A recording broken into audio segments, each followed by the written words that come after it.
السلام علیکم جی۔ World cup کا آغاز ہو گیا ہے۔ پہلا وارم اپ میچ پاکستان کا ہو گیا اور وہی ہوا جس بات کا ڈر تھا کہ پاکستان کی بولنگ لائن نے ایک بار پھر سے دھوکہ دے دیا ہے۔ جس بات سے ہم ڈر رہے تھے، یہاں پر ہم نے قذافی اسٹیڈیم میں بھی جب پریس کانفرنس ہوئی ہے انضمام الحق سے، ہم نے کئی سوال پوچھے پاکستان کے بولنگ لائن کو لے کر، اسپیشلی کیونکہ انجریز کے مسائل نے پاکستان کو گھیر رکھا ہے۔ نسیم شاہ نہیں ہے آج کے میچ میں، نیوزی لینڈ کے خلاف شاہین شاہ افریدی نے بھی بولنگ نہیں کی ہے۔ لیکن سب سے پہلے میں آپ کو یہ بتا دوں کہ نیوزی لینڈ نے پاکستان کو 5 وکٹوں سے ہرا دیا۔ آپ یہاں سے حساب لگا لیجئے کہ پاکستان نے 345 رنز کیے تھے 5 وکٹوں کے نقصان پر، جس میں بابر اعظم اور رضوان نے ہی شاندار بیٹنگ کی، اس کے ساتھ ساتھ جب سلمان علی آغا بیٹنگ کے لیے، اور لیکن جو اسپیشلی سعود شکیل کی بیٹنگ تھی، ایک عرصے سے ہم کہہ رہے تھے کہ سعود شکیل جس فارم میں آئے ہیں ان کو اس طرح سے اگر کیری کیا جائے تو ڈیفینیٹلی پاکستان کے لیے ایک بڑا ٹرمپ کارڈ کے طور پر ثابت ہوگا۔ خیر لکیلی اس کی سلیکشن ہوئی تھی اور آج سعود شکیل نے ثابت کر دیا کہ ان کی سلیکشن میرٹ پر کی گئی تھی۔ البتہ امام الحق اس طرح سے پرفارم نہیں کر سکے، فخر زمان کو موقع نہیں دیا گیا۔ میں تھوڑا سا سکور کارڈ کے اوپر نظر ڈالتا ہوں کہ آج پاکستان کی طرف سے کس نے سکور کیا، اور بولنگ لائن جس کی وجہ سے ہم آ رہے ہیں اسپیشلی، اس کے اوپر بھی میں آتا ہوں تھوڑی دیر میں کہ بولنگ لائن نے آج کیا کیا کہ آج سب سے پہلے تو 3 میچ کھیلے گئے تھے پاکستان اور نیوزی لینڈ کے درمیان، میچ کمپلیٹ ہوا۔ بنگلہ دیش سری لنکا کے درمیان بھی میچ کمپلیٹ ہوا جس میں بنگلہ دیش نے 5 وکٹوں سے کامیابی حاصل کی۔ لیکن ایک جو انڈیا اپنا جو اس کے ساتھ ساتھ جو میچ تھا ساؤتھ افریقہ اور افغانستان کا، وہ واش آؤٹ ہو گیا۔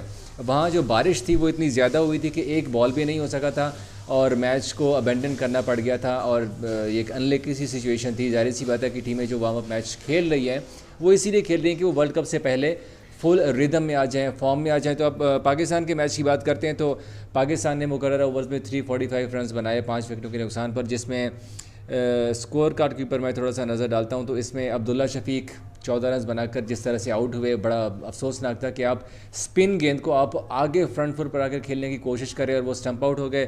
امام الحق 10 گیندوں پر 1 رنز بنا سکے ایز یوزول، جس طرح سے ایشیا کپ میں اس کی فارم نہیں رہی ہے، یہاں بھی ایسے لگ رہا ہے کہ اس کی فارم نہیں ہے۔ البتہ جو سب سے اچھی بات ہے وہ بابر اعظم کا فارم میں آنا۔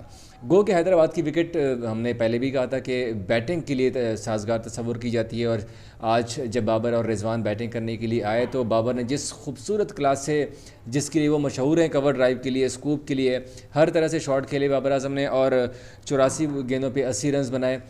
اس کے ساتھ ساتھ جو رضوان تھے 94 گیندوں پر 103 رنز کی ناٹ آؤٹ اننگز کھیلی، وہ ریٹائر ہو کے واپس چلے گئے تھے کیونکہ ظاہر سی بات ہے کہ اس میچ میں تمام 15 پلیئرز جو ہے وہ کھیل سکتے تھے، مطلب تمام لڑکے جتنے بھی ہیں وہ بیٹنگ بھی کر سکتے تھے اور سب کے سب بالنگ بھی کر سکتے تھے۔ تو اس لیے رضوان نے جب سینچری مکمل کی تو پھر اگلوں کو موقع دیا۔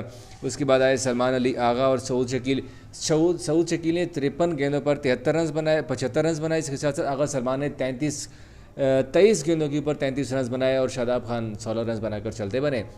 خیر بیٹنگ میں تو ہم کچھ بھی نہیں کہتے کیونکہ پرفارمنس بڑی اچھی رہی ہے۔ وہ کہ امام الحق فخر زمان، امام الحق اس طرح سے کھیل نہیں سکے، فخر کو موقع نہیں دیا گیا کیونکہ بینچ اسٹرینتھ آزمانی تھی، 15 پلیئرز ہیں، اس میں سے بابر نے اپنی سلیکشن ثابت کرنی تھی۔ پھر اگر ہم بالنگ کی بات کریں تو آج حارث سے اٹیک کروایا گیا۔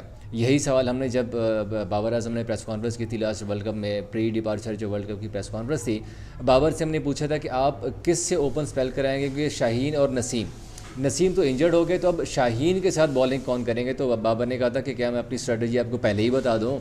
تو خیر ہم نے فورس نہیں کیا کہ آپ کی اسٹریٹجی کیا ہوگی۔ آج ان کی اسٹریٹجی ہمیں نظر آئی ہے، شاہین بھی نہیں تھے، نسیم ویسی بھی انجری کا شکار ہیں، تو آج حسن اور حارث جو ٹاپ کے ان کے بالرز تھے وہ آئے، لیکن بدقسمتی سے حارث رؤوف شاید ان کو عقل نہیں آئی، میں تو یہی کہوں گا، کیونکہ وہ ہمیشہ اپنی سپیڈ کے اوپر زور لگاتے ہیں، in swing out swing good length, ان کو یہ نہیں آئیڈیا کہ میں نے بال کہاں پہ ڈالنی ہے۔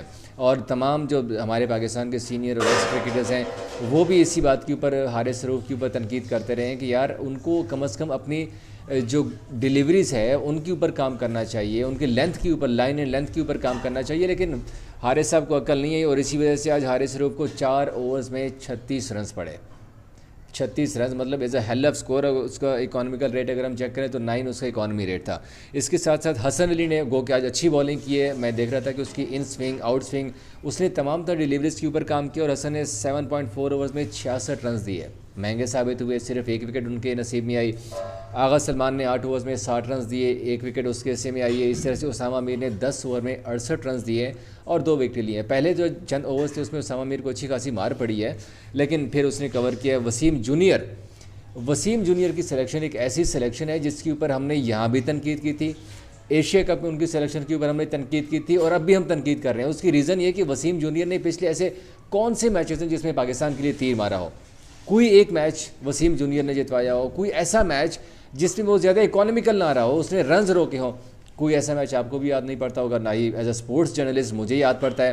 تو وسیم جونیئر کو کھلایا, زمان خان کو ریزرو میں لے کے گئے ہیں. ہم یہی کہہ رہے تھے کہ یار اگر نسیم انجرڈ ہے تو اس کی جگہ پہ حسن علی کو آپ نے شامل کیا, ٹھیک ہے, ویل اینڈ گڈ ہے, ایک جسٹیفیکیشن ہے اور آج حسن نے ثابت بھی کیا ہے. لیکن وسیم جونیئر کس کھاتے میں ٹیم میں آ رہے ہیں؟ ان کی ایسی کون سی خوبی ہے جس کی وجہ سے بابر اعظم ان کو لے کے چل رہے ہیں کہ زمان خان نے آپ کو تیسرے اپنا جو ایشیا کپ میں آخری میچ آپ کو یاد ہے, زمان خان نے 11 رنز آلموسٹ ڈیفینڈ کر لیے تھے.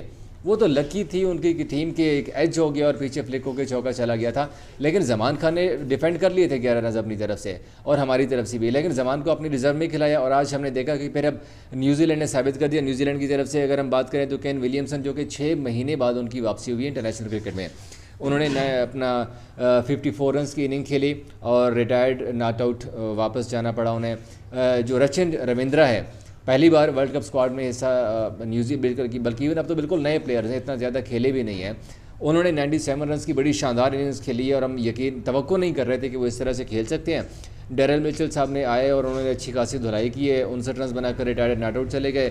لیکن جو سب سے بڑی بات آپ کو مارک چیپمن کی پاکستان کے خلاف یہاں پر اننگز اچھی طرح یاد ہوگی کہ کیسے انہوں نے دھلائی کی تھی. اور ایک بار پھر آج مارک چیپمن نے 41 گیندوں پر 65 رنز بنائے اور پاکستان سے میچ جیت لیا. 5 وکٹوں سے ایک بہت بڑی کامیابی نیوزی لینڈ نے لی ہے. اور کس وجہ سے لی ہے آپ بھی جانتے ہیں کہ بالنگ, ہماری بالنگ, شاہین صاحب نے آج بالنگ نہیں کی ہے, حالانکہ شاہین ردم میں تھے. پچھلے دنوں انہوں نے نیٹ پریکٹس میں بھی بھرپور بالنگ کی تھی, لیکن آج انہوں نے بالنگ نہیں کی. ہم نے کہا کہ چلو ٹھیک ہے, جو باقی بالرز ہیں ہم ان کو ٹرائی کر لیتے ہیں. ان کو ٹرائی کر کے اب سب سامنے آ گیا ہے. اب تو ہم نے آسٹریلیا کے خلاف بھی 3 تاریخ کو وارم اپ میچ کھیلنا ہے اور پھر 6 تاریخ کو پہلا نیدرلینڈ کے خلاف میچ ہے. گو کہ پہلے 2 میچ ایزی ہیں, لیکن اگر یہی سچویشن رہی ہے نا تو پھر آپ یہ نہ سوچیں کہ ہم ورلڈ کپ جیتیں گے. ورلڈ کپ میرا خیال ہے کہ کہیں ٹیم پہلے راؤنڈ سے ہی باہر نہ ہو جائے. یہ اس وقت اور یہ سیریس تھریٹ ہے پاکستان کے لیے کہ کبھی بیٹنگ نہیں چلتی, بالنگ چلتی ہے. اب جب بالنگ نہیں چل رہی ہے تو بیٹنگ بھی نہیں چلتی. آج خیر بیٹنگ چلی ہے تو بالنگ نہیں چلی ہے. مطلب کچھ سمجھ نہیں آ رہی پاکستان ٹیم کی کہ کہاں سٹینڈ کر رہے ہیں. لیکن let's hope for the best. اللہ خیر کرے گا, ہماری دعائیں پاکستان ٹیم کے ساتھ ہیں. ابھی ہم نے اپنا امید کا دامن ہاتھ سے نہیں چھوڑنا. یہی ٹیم بابر اعظم جس طرح سے کہہ رہے تھے کہ میں نے ٹیم میں تبدیلیاں اسی وجہ سے زیادہ نہیں کی ہیں کیونکہ مجھے ان لڑکوں کے اوپر بھروسہ ہے. دیکھتے ہیں کہ بابر اعظم کا بھروسہ وہ اس کے اوپر پورا اترتے ہیں یا نہیں اترتے, یہ تو اب چند دنوں بعد ہی پتہ چل جائے گا. لیکن ہم آپ کو ورلڈ کپ کی تمام تر سچویشن سے اپنے چینل کے اوپر اپڈیٹ کرتے رہیں گے.